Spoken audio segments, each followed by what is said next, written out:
One of the most versatile machines available, Eaton's ET3000 is able to crimp a wide range of hose sizes with a number of power source options. The ET3000 is designed to crimp Eaton high-quality hose assemblies including thermoplastic, Teflon, textile braid, wire braid, and spiral through 1 1/4 inches. In the field or in the shop, you can make your own high-quality custom hose assemblies with the ET3000 portable crimp system. The ET3000's collet-style crimp system makes Eaton hose assemblies that feature high-quality connections, fast assembly times, and low maintenance. The ET3000 is a proprietary design to be used exclusively with Eaton hose and hose ends. The use of any components other than Eaton will void the ET3000 warranty and may result in the production of an unsafe and unreliable hose assembly. Before you attempt to operate your ET3000 machine, review the setup and operating instructions manual that was included with your system. It's imperative that you read the important safety information located in the front of the manual. Always wear safety glasses, be aware of loose-fitting clothing that can get caught in the equipment, and avoid wearing any jewelry when operating the machine. The ET3000 is equipped with a self-supporting adjustable frame. The frame doubles as a stand for benchtop crimping operations. With a quick turn of the knob on the tilt bracket, the ET3000 can be positioned at numerous angles for ease of operation.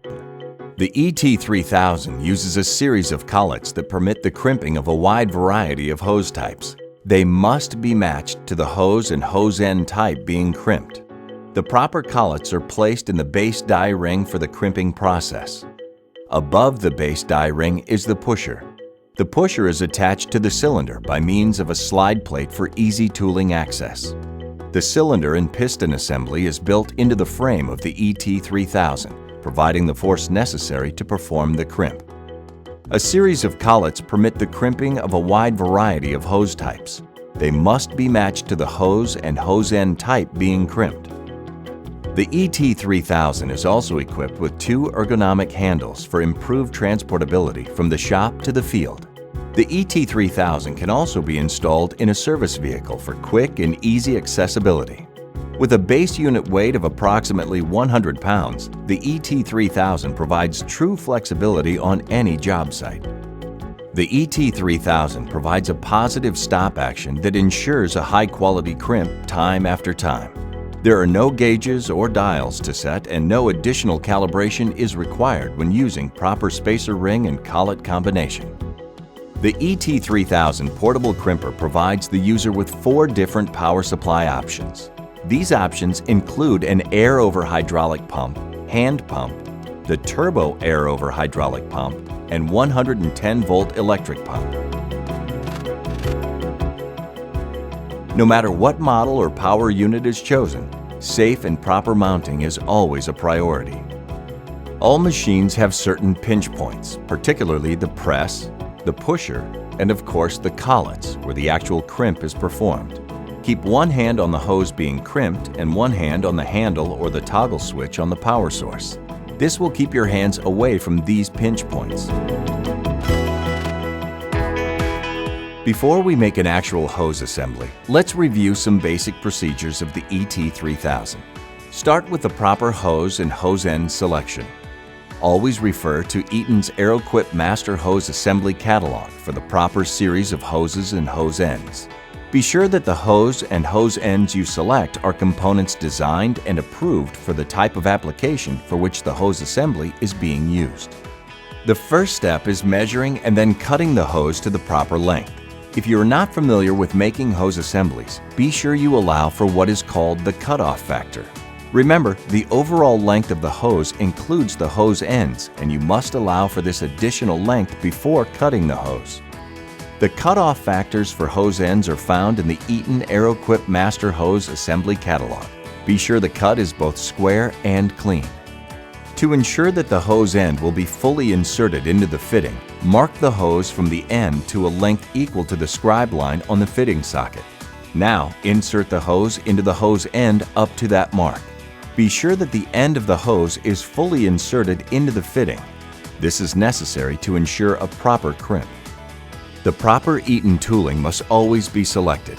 Refer to the Eaton AeroQuip crimp specifications and download them from Eaton's online website. You must find the specifications for the correct collets, spacer ring, and spacer ring position. Now select the proper collet and spacer ring for this particular hose.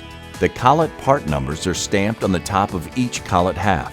Spacer rings are color-coded and stamped with a part number for easy identification. Some hose types may not require the use of a spacer ring. In these cases, the powder blue T480-68 pusher extension must be used. For the first time and periodically thereafter, lubricate the inside taper of the master die ring and the exterior taper of the crimp die with Eaton's T400-G Teflon grease.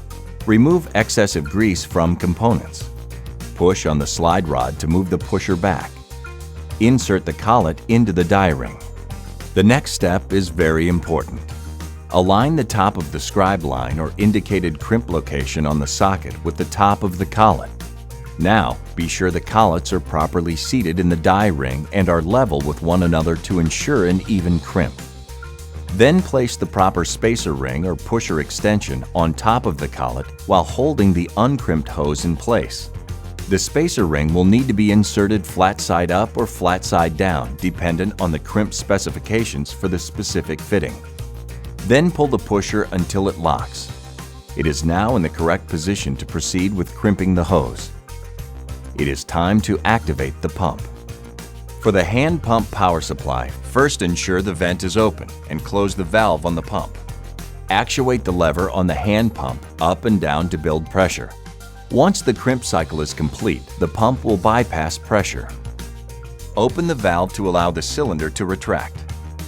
For the air over hydraulic and electric pump supply units, depress and hold the associated switch to activate the cylinder. For the turbo air over hydraulic pump supply unit, depress the foot pedal to actuate the cylinder. Once the pump bottoms out, the spacer ring or pusher extension should be in direct contact with the top of the die base, which indicates that the crimp is complete. Always allow the pump to go into bypass mode to ensure maximum pressure has been reached. Release the pump switch or control valve, allowing the pusher to retract. Then, remove the finished hose assembly from the crimper and release and slide the pusher back. Visually inspect the crimp and use calipers or a point micrometer to check the nominal crimp diameter. Readings should be taken from all sides of the fitting and averaged. Compare the reading to the specification listed in the crimp specifications chart used to prepare and complete the hose assembly crimp. If there is any deviation in this tolerance, do not use the hose assembly. If an improper crimp is detected, double-check to be sure you're using the correct hose, hose ends, and collets. Also check that the spacer ring was positioned properly. Once you have a proper crimp, this assembly procedure may now be repeated for the other hose end by following the identical steps used for the first crimp fitting. One final reminder, safety should never be compromised under any circumstances. Be sure the unit is properly positioned before use and follow Eaton's recommended safety procedures when the machine is being operated. By following the proper setup and operating instructions, you can make dependable Eaton hose assemblies every time using the ET3000 crimp machine. For additional information, consult the crimping procedures found in the Eaton ET3000 Operator's Manual or contact Eaton Technical Support. Crimp with confidence. Connect with Eaton.